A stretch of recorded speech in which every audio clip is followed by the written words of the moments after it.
क्या आपको पता है कि पाकिस्तान की मौजूदा एंटेंट वाली टीम, एंटेंट वाले स्क्वाड में सबसे बेहतरीन बैटर कौन है, जिसने 2025 में वो अकलौता खिलाड़ी है, अकलौता बैटर है जिसकी एवरेज 2025 में 30 से ऊपर है और सबसे बेहतरीन एवरेज भी उसकी है।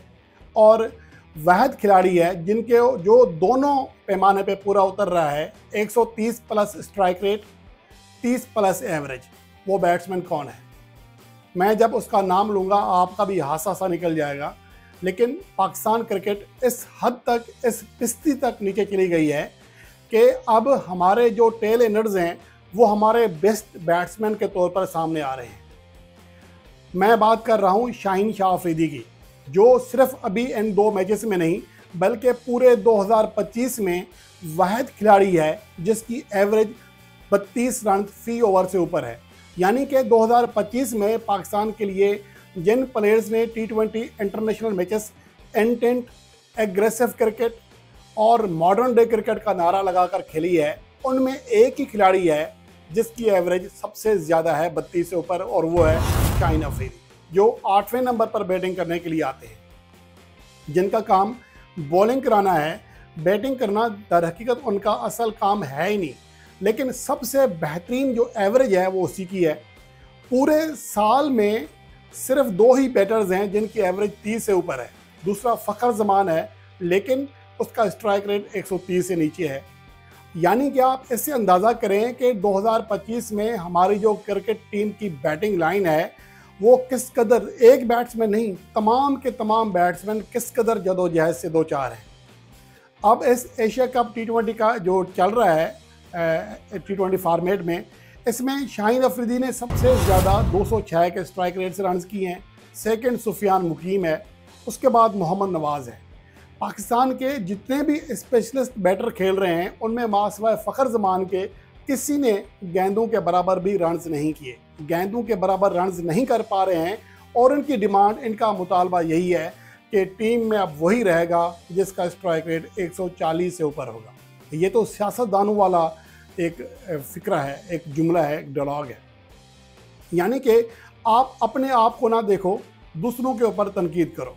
अब मैं आपके सामने जो एक तो स्टेट आज शो ज़ाहिर किए थे जिसमें आपको दिखा रहा हूँ कि सबसे बेस्ट स्ट्राइक रेट जो है वो शाहीन शाह अफरीदी का है। इसके अलावा जैसा कि मैंने पहले बताया कि 2025 में सबसे बेहतरीन एवरेज जो है वो शाहीन अफरीदी की है, जबकि स्ट्राइक रेट में वो फ़खर जमान से बेहतर हैं, सैम अयूब से बेहतर हैं, सैयद फरहान से बेहतर हैं, सलमान अली आगा से बेहतर हैं।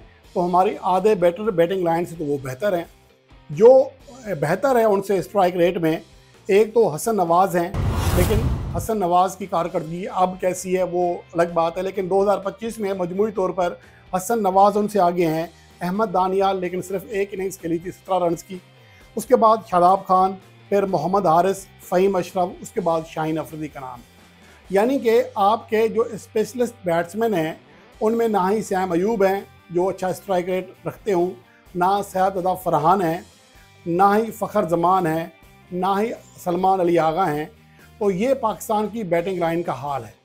और अगर अवे मैचेस की बात करें, यानी कि अपने मुल्क से बाहर जो मैचेस खेले गए हैं, उनमें शाहीन अफरीदी से बेहतर जिसका स्ट्राइक रेट है, जिसने कम से कम एक से ज़्यादा इनिंग्स खेली हों, वो सिर्फ 2 ही खिलाड़ी हैं, एक हसन नवाज़, दूसरा फ़हीम अशरफ। बाकी जितने भी बैटर्स हैं उनसे ज़्यादा स्ट्राइक रेट शाहीन अफरीदी का है। और शाहीन अफरीदी अभी तक एशिया कप में एक बार भी आउट नहीं हुए हैं। तो क्या इसका मतलब ये हुआ कि चूँकि आप स्ट्राइक रेट में आगे बढ़ गए हैं शाहीन अफरीदी, तो इस तमाम बैटिंग लाइन से वो बेहतर हैं?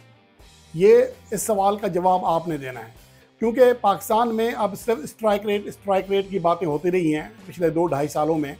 अगर स्ट्राइक रेट के कोई पैमाना बनाएं तो फिर शाहीन अफरीदी आपकी टीम का सबसे बेस्ट बैटर है, उसके मुकाबले में कोई नहीं है। पाकिस्तान की जो बैटिंग लाइन की कारकर्दगी है, जो खुलासा है, गुज़िश्ता वीडियो में तफसील के साथ बताया मैंने आपको कि एशिया कप में सबसे गंदी जो बैटिंग है ओपनर्स की वो हमारी टीम की है। मजमूई टॉप ऑर्डर में ओमान के बाद सबसे गंदी कारकर्दगी हमारी बैटिंग लाइन की है। और ये उस टीम की बात मैं कर रहा हूँ जिसने अभी जो मैचेस खेले हैं बड़ी टीमों में, सिर्फ इंडिया के खिलाफ मैच खेला है।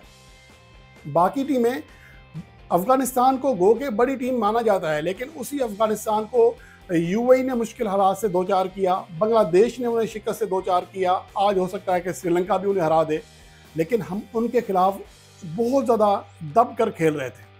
हम तो यूएई से भी बराबरी की बुनियाद पर खेल रहे हैं, हमारी बैटिंग लाइन इस कदर नीचे चली गई है।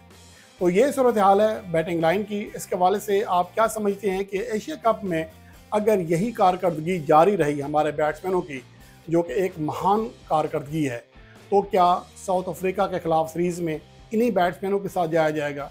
अगर आकिब जावेद की ज़िद देखें तो मुझे लगता है ऐसा ही होगा।